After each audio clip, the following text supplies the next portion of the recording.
توڑ دی جائے، ایک مسجد ویران کر دی جائے، تم جتنی بچی ہوئی مسجد ہے اس کے ایک ایک انچ کو اپنے سجدوں سے بھر کر دو، پر کر دو اپنے سجدوں سے۔ تو میرے پیارے دیکھنا، یہ نماز تمہیں بتائے گی، آج بھی جنگ کے میدان گواہی دیں گے، اس سے بڑھ کر نہیں تلوار نمازی بدلے۔ ضرورت اس بات کی ہے میرے پیارے، اپنے عمل و کردار کی اصلاح کرو، مسلمان ہو، مسلمان بن جاؤ، یہ شارٹ کٹ راستہ چھوڑ دو۔ کل دعا میں کھڑے ہوں گے نا، 2 دن کا پروگرام ہے، یہ سارے جتنے بھی خانقاہوں میں رسومات ہیں، معمولات ہیں، وہ سب کسی عالم کی یا کسی امام کے بنائے ہوئے نہیں ہیں، یہ سب بزرگوں کے بنائے ہوئے ہیں۔ اب بزرگوں کے کسی کام میں نہ تضییع اوقات ہے نہ نقصان ہے، سب فائدہ ہی فائدہ ہوگا۔ آپ کرتے کیا ہو؟ ارے یار ابھی سو نا یار، جلسہ ہو رہا ہے، جلسے میں جا کے کیا کریں گے، کل دعائی میں تو ہے، کھڑے ہو جائیں گے۔ بہت اچھے صاحب، آپ نے محنت کی نہیں، اجرت مانگنے کھڑے ہو گئے۔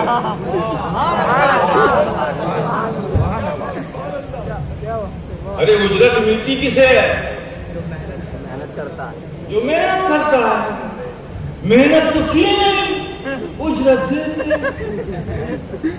تو ٹھیک ہے، اجرت تو ملے گی، یہ سخیوں کا دربار ہے، خرچاؤں کی بات ہے، مل تو جائے گی، پھر وہی ملے گی، اتنی ہی ملے گی جس سے گزر بسر ہو جائے، گزر بسر ہو جائے۔ تو ان بزرگوں سے اگر لینا ہے نا، ایک ہی بات لو نا جو نسلوں کے لیے کافی ہو جائے۔ جاننا چاہو گے اس کا راز؟ اشرفی ہو نا، تم پاک کے غلام ہو نا، ان کی غلامی کا پٹکا اپنی گردن میں ڈالا ہے نا، تم ان سب روحانی اولاد۔ میں کہتا ہوں نا یہ سب اشرفی فیملی ہے۔ اس سلسلے کی انفرادیت کیا ہے معلوم تم کو؟ غور ہی نہیں کرتے۔ اس سلسلے کی سب سے بڑی انفرادیت یہ ہے کہ پیر بھی اشرفی ہوتا ہے، مرید بھی اشرفی ہوتا ہے،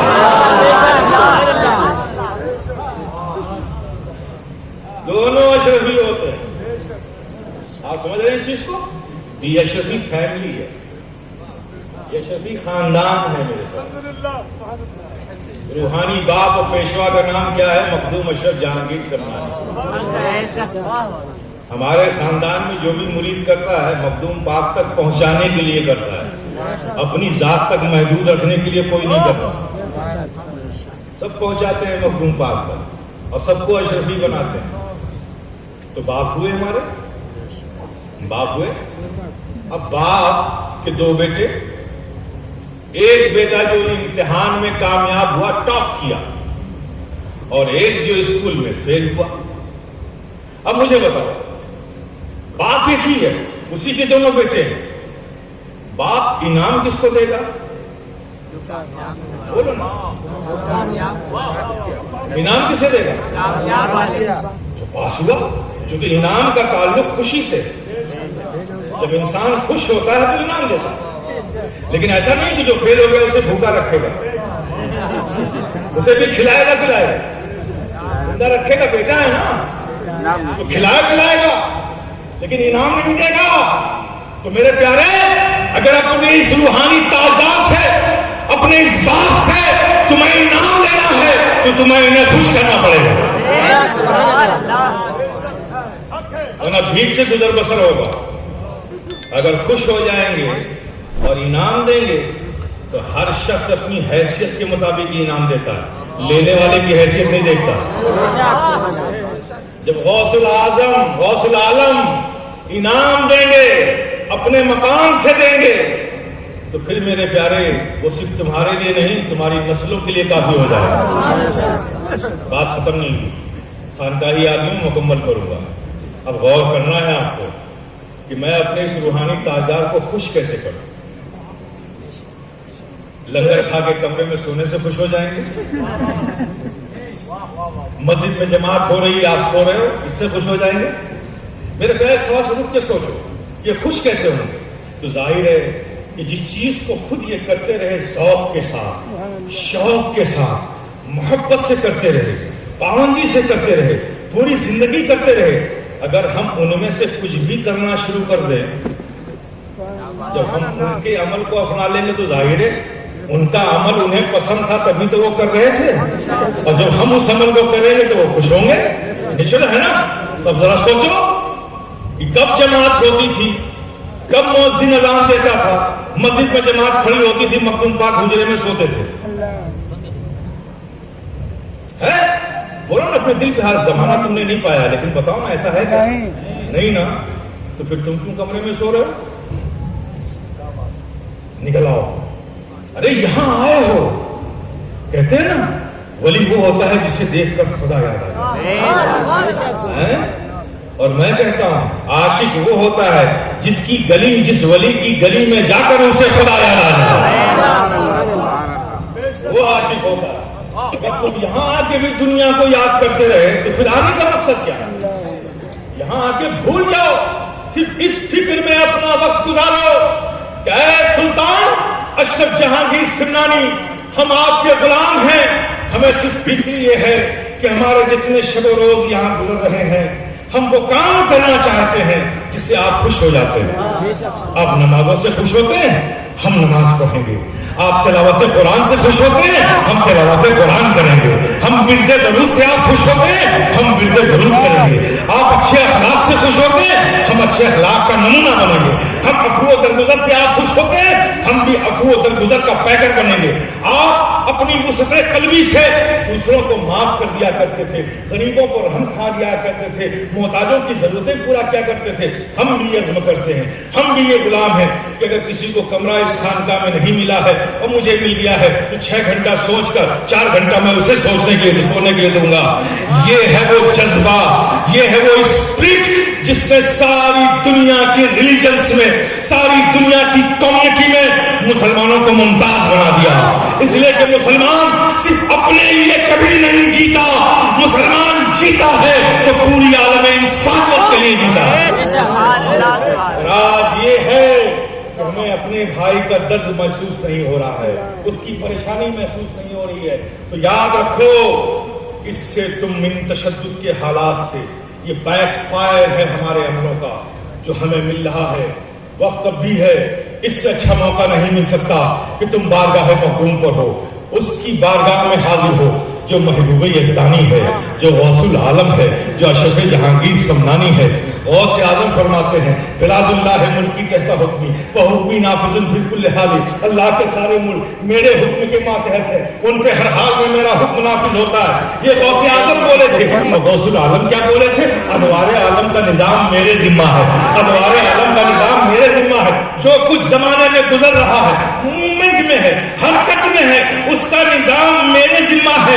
غوث اعظم فرماتے ہیں اللہ کے سارے ملک میرے حکم کے ماتحت ہے. غوث العالم فرماتے ہیں کہ اس زمانے میں جو حرکت ہو رہی ہے اس کا نظام میرے ذمہ ہے, اس کا نظام میرے ذمہ ہے. اس بارگاہ میں تمہیں حاضری کا شرف ملا ہے میرے پیارے.